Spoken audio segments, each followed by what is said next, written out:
Hello mga ka-Thunders, mayroon akong i-share sa inyo.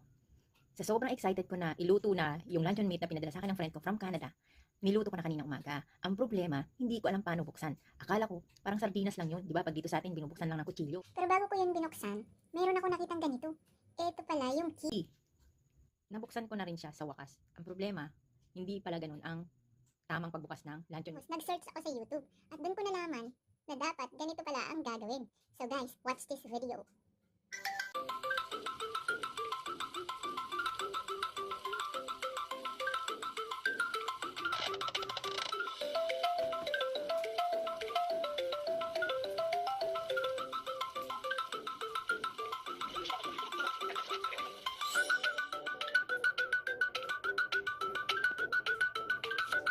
Ganito ang nangyari sa lata na binuksan ko. Wasak.